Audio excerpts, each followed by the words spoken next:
Could you just discuss with us or describe for us the overall situation of the church and why the information that went out to the preschool that may need, that the church or the preschool would need to find perhaps a new home? Sure. So, first off, the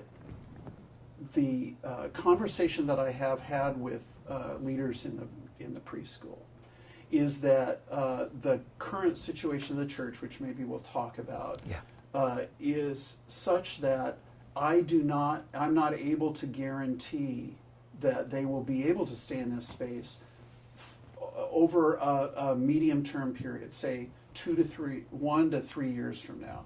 That remains an uncertain period.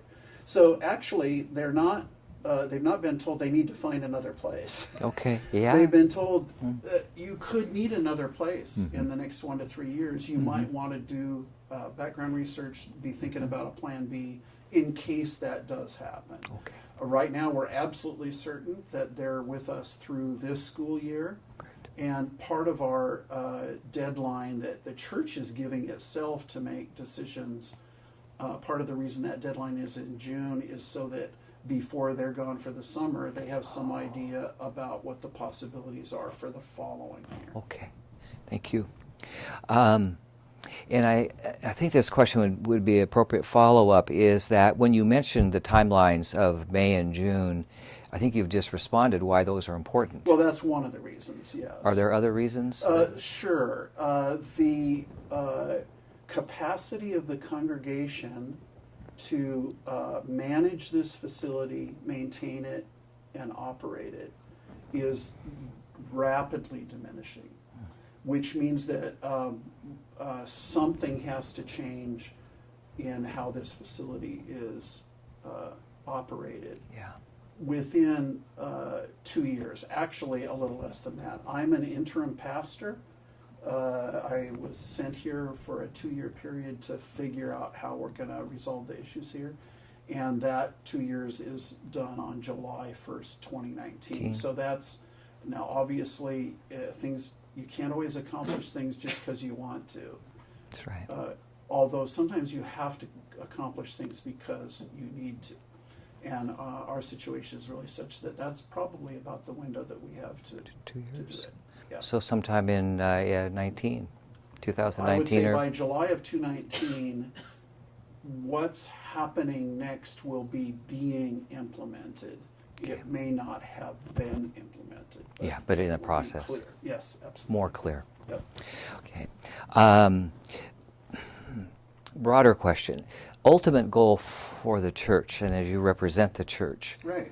Yeah. what would that look like? Well, it's actually pretty simple to answer. The United Methodist Church, of which we are a part, we're a congregation of that denomination, has the mission of making disciples of Jesus Christ for the transformation of the world. It's in the book of discipline, right? That's the purpose. Every local congregation is some kind of an expression of that, and the question is, who are we sent to make disciples of, and what kind of world transformation are we working to accomplish? This church is right now has had a clear implementation of the mission for about 100 years. It doesn't now. In this neighborhood, we are not accomplishing That mission. So the goal of the congregation is to figure out the people who are in this church, the church people in this church, is to figure out where and how and what is their embodiment of that mission going forward from July 1st, 2019. You had mentioned there's maybe less than 150 in the congregation. Is that Correct. still accurate?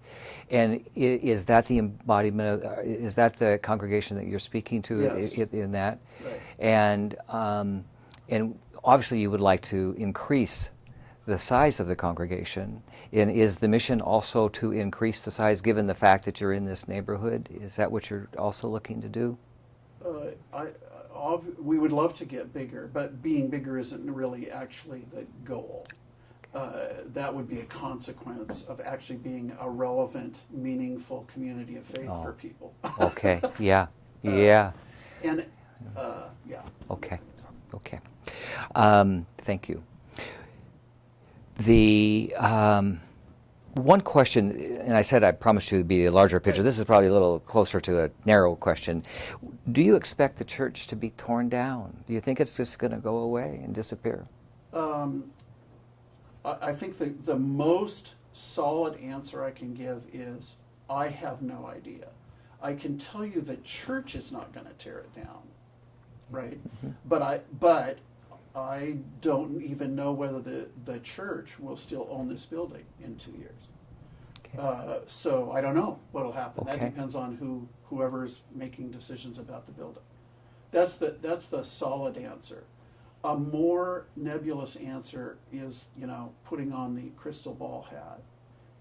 The significance, especially of the sanctuary part of this building, which is about half of the complex, in the ambience of the neighborhood is enough that I don't know that it would be, no matter who took it over, would be easy to tear down that part. But it's not impossible by any means. What would make it not easy? Well, just that the facility is known by a lot of people who would. There was most Portlanders will remember this, a Craftsman house in southwest Portland that was sold to a developer who was going to replace it with condominiums. And the whole neighborhood went up in arms and, as I recall, ended up buying the house. I don't know they still know what they're going to do with it, but they didn't want that house to go away. Yeah, okay, and I understand that point. Yeah, so that's what I'm saying. Okay. This is going to move a little bit to the decision-making process for you to describe that a little bit. And let me ask the question specifically as it was given to us. Can you talk about the decision makers in this process? Who are they, and what, if you know, what their priorities may be? So the owners of the church building is the congregation, and it has a governing board. To sell or lease or in other ways significantly affect the control of this property requires that the board recommend it and that the church adopt that proposal, whatever it is. Yeah. Because we are part of a connectional denomination, it also requires the approval of the district superintendent, who's the superintending minister for the Portland area churches, and of a committee called the District Committee on Building and Location, which is made up of representatives, Methodists from several congregations in the area who are on a committee that look at property issues district-wide, Portland metro area for Methodists. All those have to approve before a property can be sold.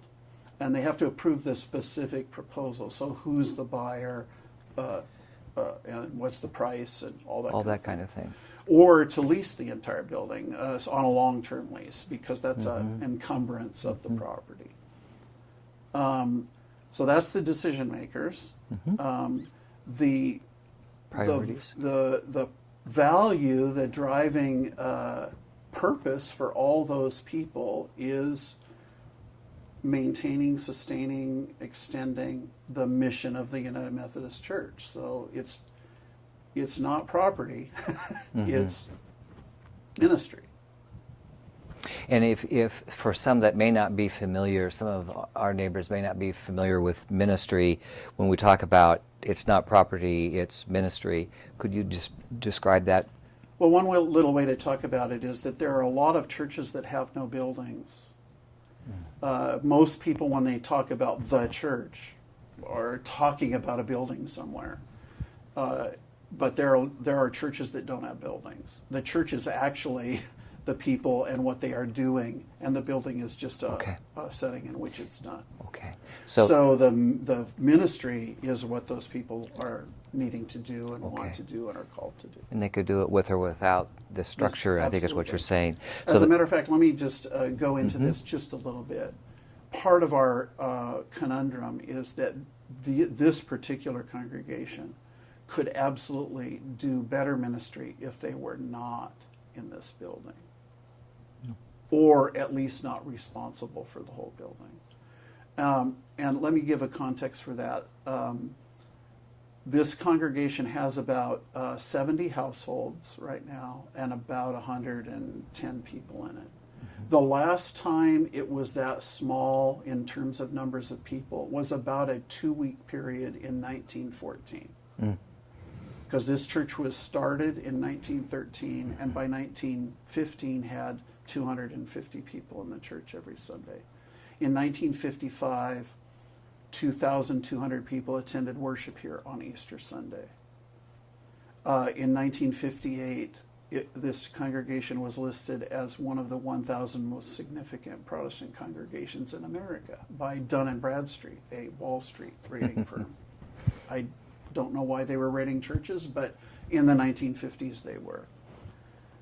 The facility, this 55,000 square foot facility, was built to serve that kind of numbers of people and program.